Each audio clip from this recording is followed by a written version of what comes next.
नमस्कार दोस्तों, स्वागत है आपका हॉरर एक्स स्टोरी चैनल पर। आज मैं एक रियल इंसिडेंट सुना रहा हूँ। ये कहानी राजेंद्र सिंह की है, जो प्रोफेशन से एक ट्रक ड्राइवर है।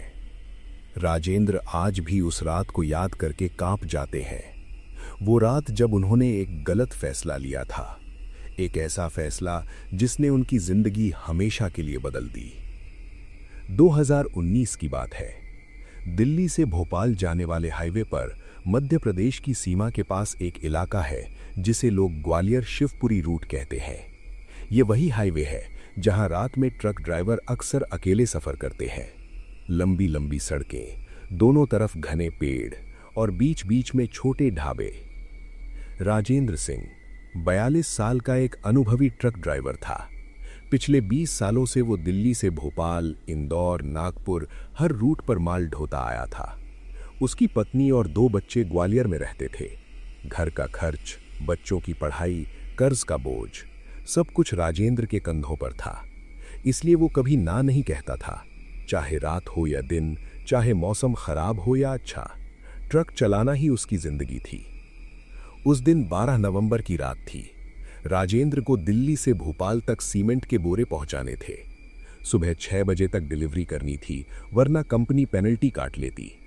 वो शाम 7 बजे दिल्ली से निकला था, लेकिन रास्ते में NH44 पर भारी ट्रैफिक की वजह से देर हो गई। रात 11 बजे तक वो सिर्फ ग्वालियर के पास पहुंच पाया था। अब भोपाल अभी भी 250 किलोमीटर दूर था और समय हाथ से निकलता जा रहा था। राजेंद्र की आंखें थकी हुई थीं, पीठ में दर्द हो रहा था, लेकिन उसके पास कोई विकल्प नहीं था। उसने सोचा कि एक बार चाय पी ले, फिर नॉनस्टॉप भोपाल तक चला जाएगा। वो एक छोटे से ढाबे पर रुका। ढाबे का मालिक एक बुजुर्ग आदमी था, जिसने राजेंद्र को चाय देते हुए कहा, भाई साहब, इतनी रात को अकेले मत जाओ इस रूट पर, थोड़ी देर रुक जाओ, सुबह निकल जाना। राजेंद्र ने हंसते हुए जवाब दिया, काका, 20 साल से यही काम कर रहा हूं, रात दिन का कोई फर्क नहीं पड़ता मुझे। डिलीवरी टाइम पर पहुंचनी है, वरना पैसा कट जाएगा। बुजुर्ग ने सिर हिलाया और धीरे से बोला, जैसी तुम्हारी मर्जी भाई, लेकिन आगे शिवपुरी के बाद जो जंगल वाला रास्ता है ना, वहां से जल्दी निकल जाना, रुकना मत। राजेंद्र ने ज्यादा ध्यान नहीं दिया। उसे लगा कि बूढ़ा आदमी बस डरा रहा है। उसने चाय खत्म की और ट्रक स्टार्ट किया। रात के 12 बज चुके थे। हाईवे पर अब बिल्कुल सन्नाटा था। न कोई गाड़ी, न कोई इंसान, सिर्फ ट्रक की हेडलाइट्स अंधेरे को चीरती हुई आगे बढ़ रही थीं। करीब आधे घंटे बाद राजेंद्र शिवपुरी के बाद वाले जंगल वाले इलाके में पहुंच गया।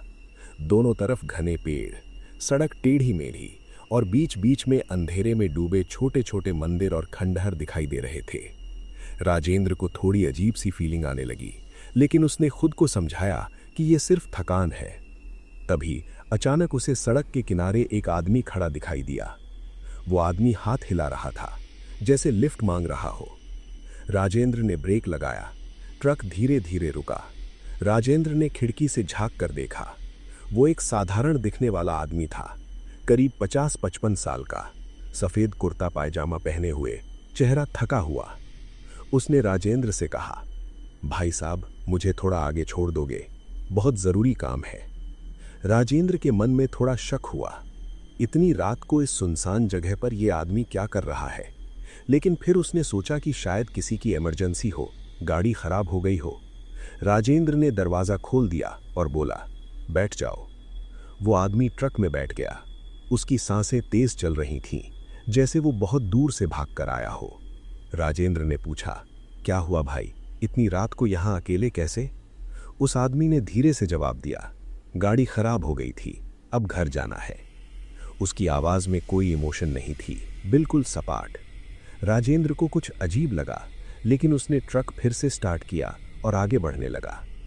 कुछ मिनट तक दोनों चुप रहे, सिर्फ ट्रक की इंजन की आवाज सुनाई दे रही थी। फिर राजेंद्र ने फिर से पूछा, तुम्हें कहाँ उतरना है? वो चुप रहा, कोई जवाब नहीं दिया। राजेंद्र ने फिर से पूछा, लेकिन फिर भी कोई रिस्पॉन्स नहीं मिला। राजेंद्र के माथे पर पसीना आ गया। उसका दिल तेजी से धड़कने लगा। उसने धीरे से हाथ बढ़ाकर उस आदमी के कंधे को छुआ, और जैसे ही उसने छुआ, उसकी उंगलियां बर्फ की तरह ठंडे कपड़े को महसूस करने लगीं। एकदम जमा हुआ, जैसे वो कपड़ा किसी फ्रीजर से निकला हो। राजेंद्र ने तुरंत अपना हाथ खींच लिया। उसकी सांसें रुकने लगीं। वो आदमी अभी भी सीधा देख रहा था, बिना कुछ बोले, बिना हिले डुले।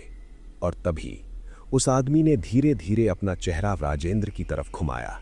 राजेंद्र ने जैसे ही उस आदमी का चेहरा देखा, उसकी रीढ़ में एक ठंडी लहर दौड़ गई।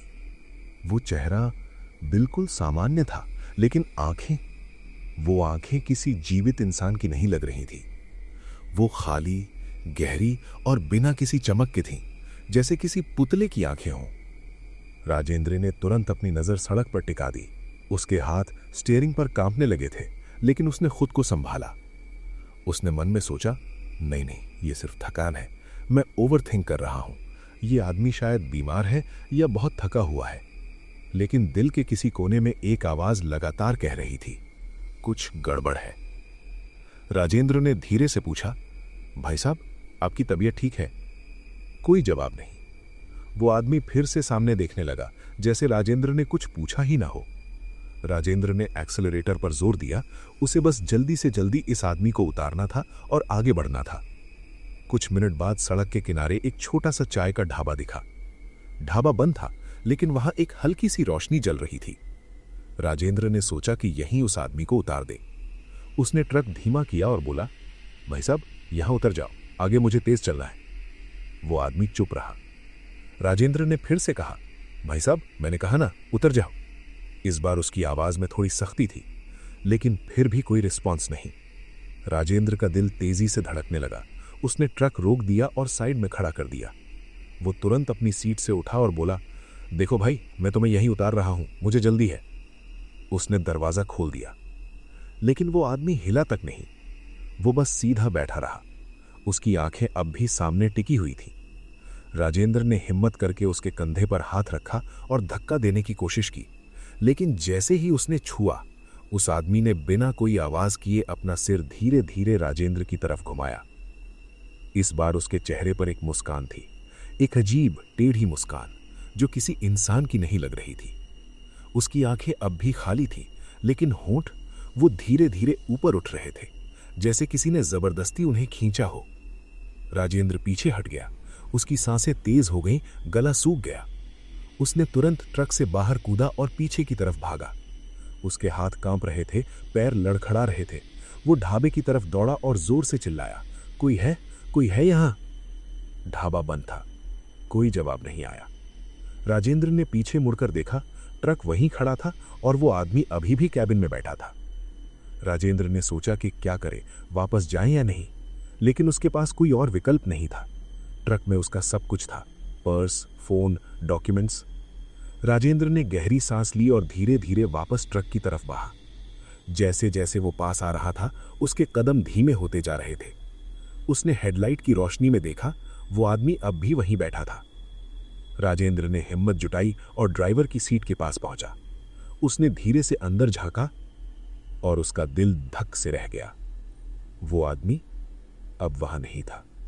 सीट खाली थी, बिल्कुल खाली, जैसे कभी कोई बैठा ही ना हो। राजेंद्र ने चारों तरफ देखा। ट्रक के अंदर, बाहर, पीछे कहीं कोई निशान नहीं। वो आदमी गायब हो चुका था। राजेंद्र के पूरे शरीर में कंपकपी दौड़ गई।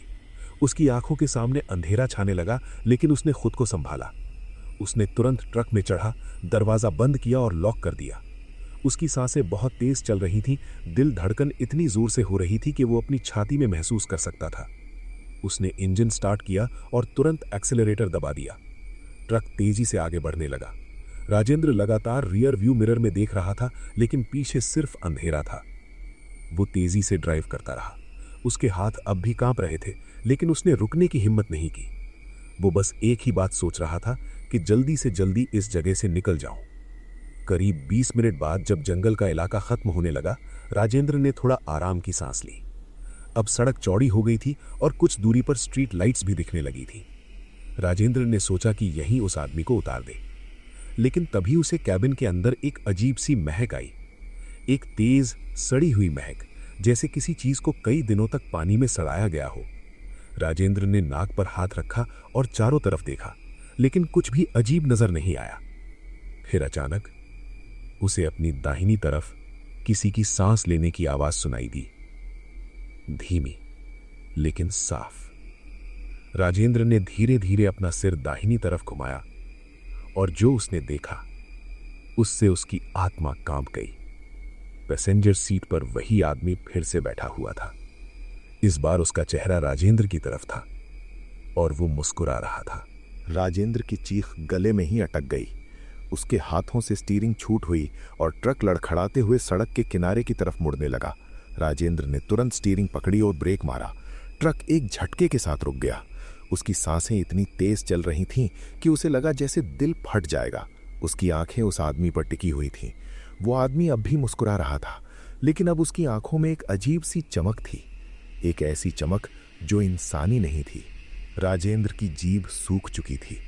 उसने हिम्मत करके पूछा, तुम कौन हो? तुम्हें क्या चाहिए? उसकी आवाज कांप रही थी, लेकिन उसने कोशिश की कि घबराहट न दिखे। वो आदमी कुछ नहीं बोला, बस वैसे ही मुस्कुराता रहा। फिर धीरे धीरे उसने अपना एक हाथ उठाया और राजेंद्र की तरफ इशारा किया। उसकी उंगली सीधे राजेंद्र के सीने की तरफ थी।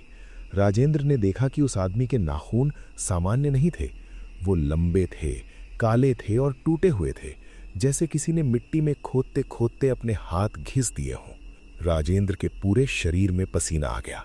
उसने तुरंत दरवाज़ा खोलने की कोशिश की, लेकिन दरवाज़ा नहीं खुला। उसने जोर लगाया, फिर से कोशिश की, लेकिन दरवाज़ा जैसे अंदर से जाम हो गया था।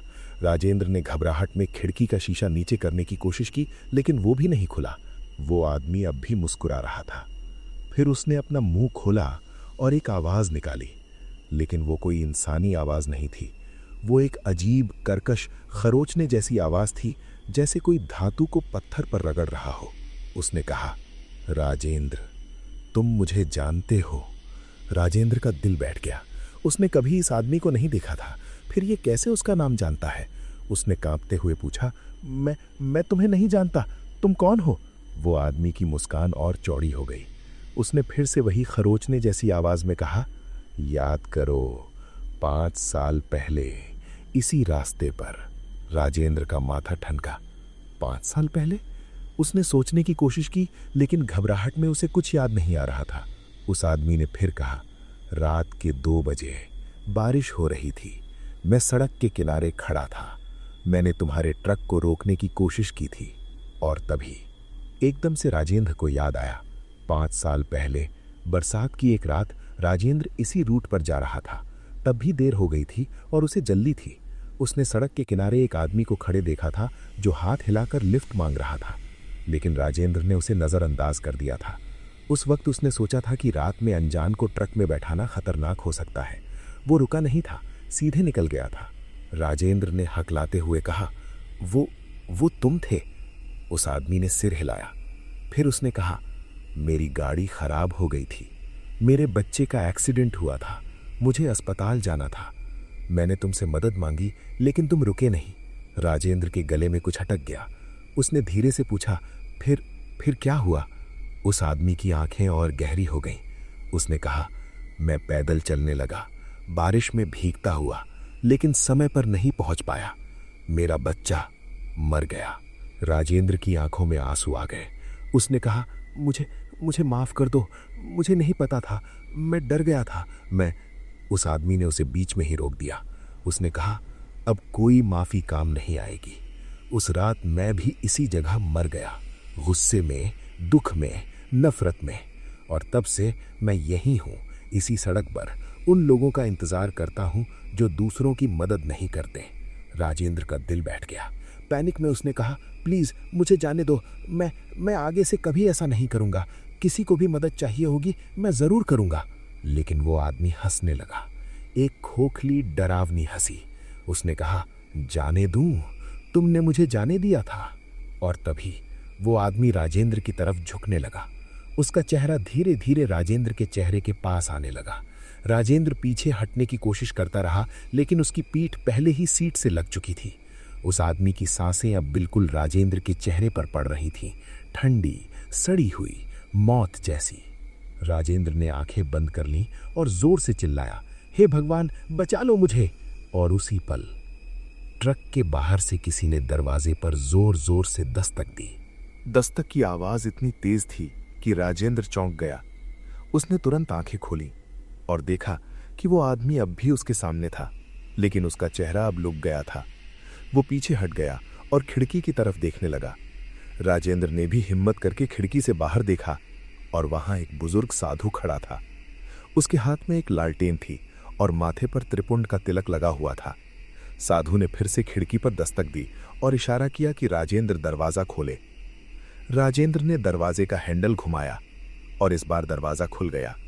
साधु ने अंदर झांका और उस आदमी को देखा। फिर उसने धीरे से कहा, बेटा उतर जाओ ट्रक से, जल्दी। राजेंद्र बिना कुछ सोचे तुरंत बाहर कूद गया। उसके पैर कांप रहे थे, लेकिन उसने साधु के पीछे खड़े होकर सहारा लिया। साधु ने ट्रक के अंदर झांका। वो आदमी अब भी पैसेंजर सीट पर बैठा था, लेकिन अब उसका चेहरा गुस्से से भरा हुआ था। साधु ने अपने हाथ से एक मुद्रा बनाई और कुछ मंत्र बुदबुदाए। राजेंद्र को समझ नहीं आया कि क्या हो रहा है, लेकिन साधु की आवाज में एक अजीब ताकत थी।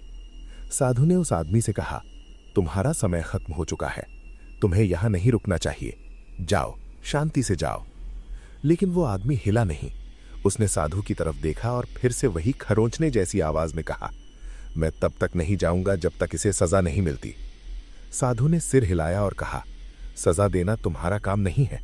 तुमने अपने गुस्से और दुख में खुद को यहां बांध लिया है, लेकिन ये रास्ता तुम्हें कहीं नहीं ले जाएगा। तुम्हारा बच्चा भी नहीं चाहेगा कि तुम इस तरह भटकते रहो। ये शब्द सुनते ही उस आदमी की आंखों में पानी आ गया। उसका चेहरा धीरे धीरे बदलने लगा, गुस्सा कम होने लगा और उसकी जगह दुख और थकान दिखने लगी। उसने धीरे से कहा, मेरा बच्चा, वो अकेला होगा।